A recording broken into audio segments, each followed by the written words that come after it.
अमर सिंह के बारे में। अमर सिंह फर्स्ट शासनकाल की बात करें तो 1597 से 1620 तक था। अमर सिंह फर्स्ट के समय मुगल मेवाड़ संधि हुई थी। मुगल मेवाड़ संधि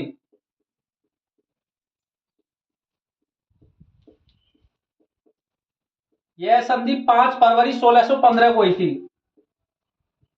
5 फरवरी 1615 को हुई थी। इस संधि में मुगलों की तरफ से जहांगीर था और मेवाड़ से अमर सिंह था। अमर सिंह फर्स्ट था। मेवाड़ से संधि का प्रस्ताव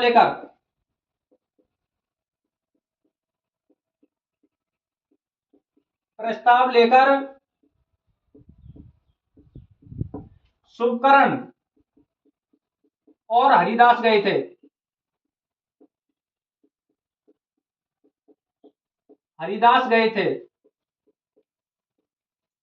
मुगलों की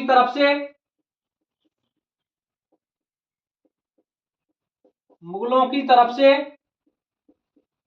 शाहजहां यानी कि खुर्रम ने संधि की थी।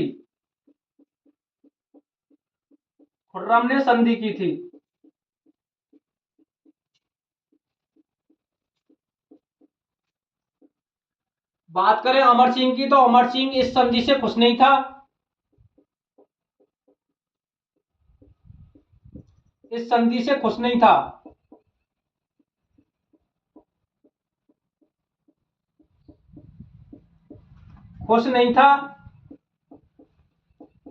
और कर्ण सिंह के दबाव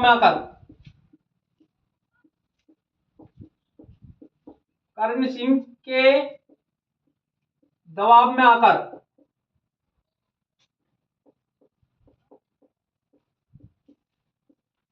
आकर संधि करता है।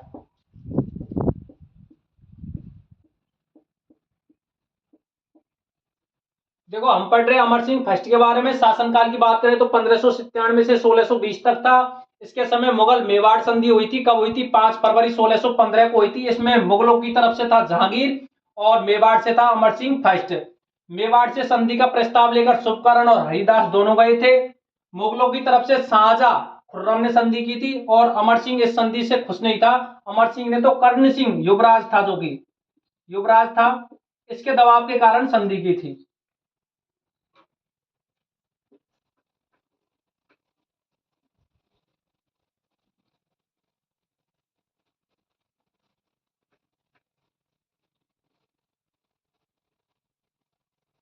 अब पढ़ेंगे अब इस संधि की शर्तें क्या थी। तो इसकी फर्स्ट शर्त थी कि मेवाड़ का राणा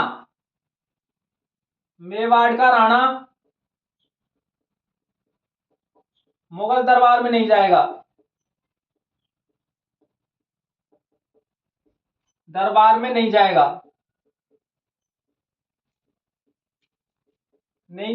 बल्कि कौन जाएगा? युवराज जाएगा इसके स्थान पर। इसकी दूसरी शर्त थी कि मेवाड़ मुगलों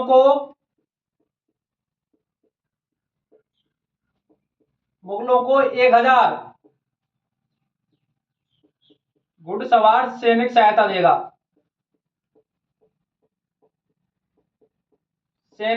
देगा।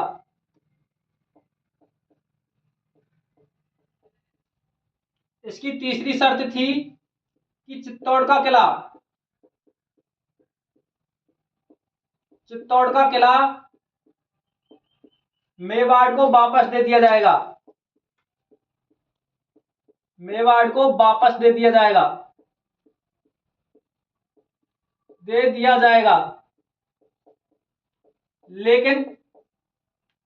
लेकिन मेवाड़ के राणा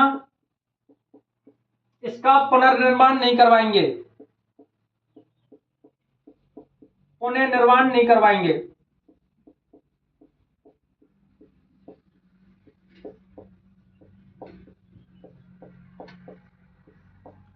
इसकी चौथी शर्त थी कि मेवाड़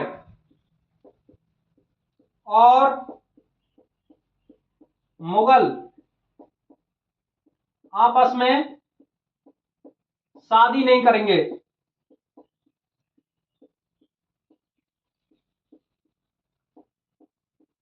ये थी इस संधि की शर्तें। देखो, मेवाड़ का राणा मुगल दरबार में नहीं जाएगा, बल्कि कौन जाएगा उसके स्थान पर? युवराज जाएगा। इसके बाद दूसरी शर्त थी कि मेवाड़ मुगलों को 1000 घुड़सवार सैनिक सहायता देगा। तीसरी शर्त थी कि चित्तौड़ का किला मेवाड़ को वापस दे दिया जाएगा, लेकिन मेवाड़ के शासक इसका पुनः निर्माण नहीं करवाएंगे। और चौथी शर्त थी कि मेवाड़ और मुगल आपस में शादी नहीं करेंगे।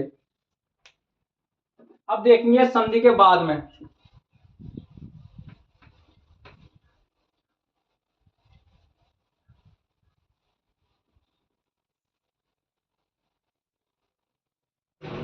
एक तरफ लॉस होगा संधि का, यानी कि संधि से कौन कौन से नुकसान हुए। एक तरफ प्रॉफिट, कौन कौन से फायदे हुए थे। तो देखो, लॉस की बात करें तो जो स्वतंत्रता सांगा प्रताप के समय से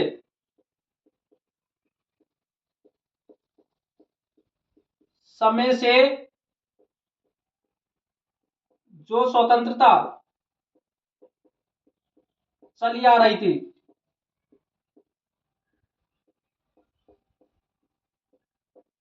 थी, उसमें कमी आई थी।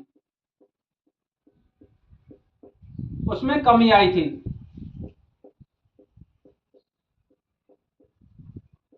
बात करें प्रॉफिट की, तो संधि हैगी तो युद्ध है वो बंद हैगे। युद्धों के खत्म हो जाने के कारण, युद्धों के खत्म हो जाने के कारण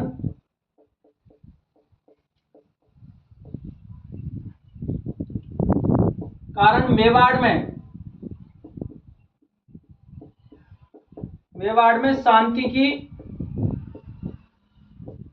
स्थापना हुई थी।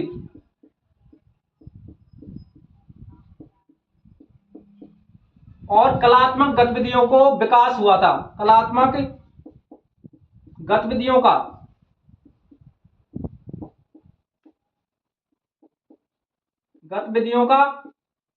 विकास हुआ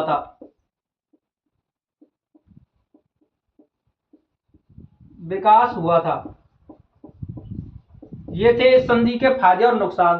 देखो, नुकसान की बात करें तो जो सांगा और प्रताप के समय से स्वतंत्रता चली आ रही है वहां में कमी हुई। फायदे की बात करें तो संधि हो जाने के कारण युद्ध समाप्त है गए, और युद्ध समाप्त है गए तो शांति बनी रहेगी मेवाड़ में, और यह के कारण कलात्मक गतिविधियों को विकास मिला था मेवाड़ में।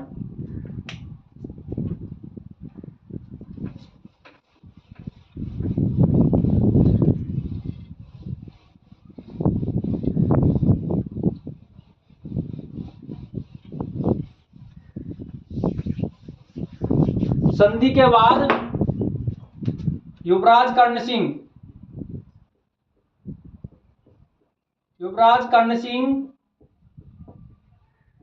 मुगल दरबार में गया।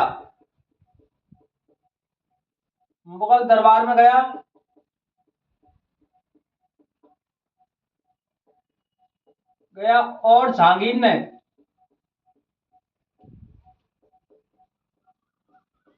ने इसे 5000 का मनसबदार बनाया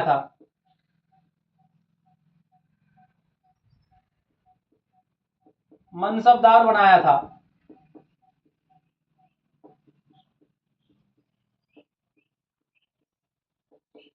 इसके बाद जहांगीर ने कर्ण सिंह और अमर सिंह दोनों की मूर्तियां आगरे के किले में लगवाई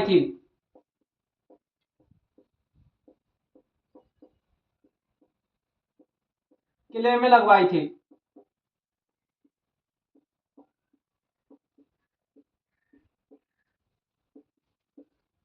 देखो संधि के बाद में युवराज कर्ण सिंह मुगल दरबार में जाता है और जहांगीर ने इसे 5,000 का मनसबदार बनाया था। जहांगीर ने कर्ण सिंह और अमर सिंह दोनों की मूर्तियां आगरे के किले में लगवाई थी। इसके बाद सर टॉमस रो ने कहा था, सर टॉमस रो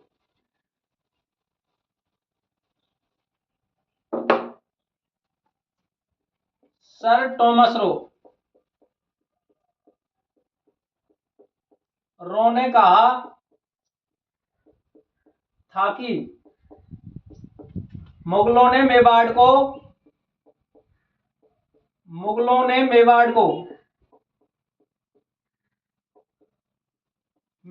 को बुद्धि से अधीन किया है, बुद्धि से अधीन किया है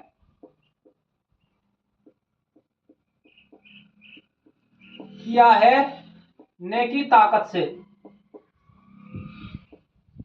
ने की ताकत से। ये कहा था सर टॉमस रो ने कहा था कि मुगलों ने मेवाड़ को बुद्धि से अधीन किया है ने की ताकत से। इसके बाद जो अमर सिंह था, अमर सिंह इस संधि से खुश नहीं था, इस संधि से खुश नहीं था।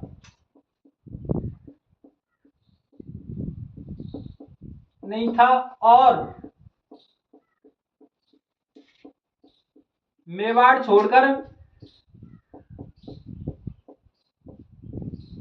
नौचौकी पाल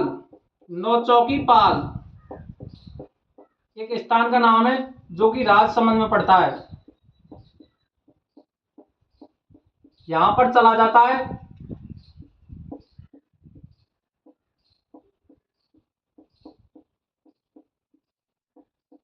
कालांतर में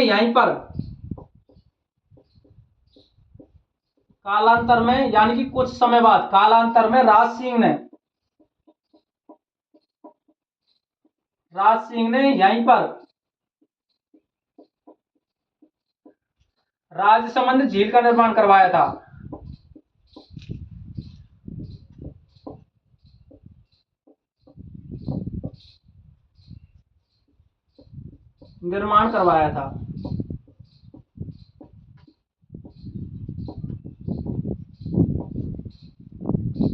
देखो सर टॉमस रो ने कहा था कि मुगलों ने मेवाड़ को बुद्धि से अधीन किया ने की ताकत से। अमर सिंह इस संधि से खुश नहीं था। अमर सिंह ने तो यह संधि युवराज कर्ण सिंह के दबाव में आकर की थी और वह राज्य को छोड़ देता है। नौचौकी पाल राजसमंद में चला जाता है।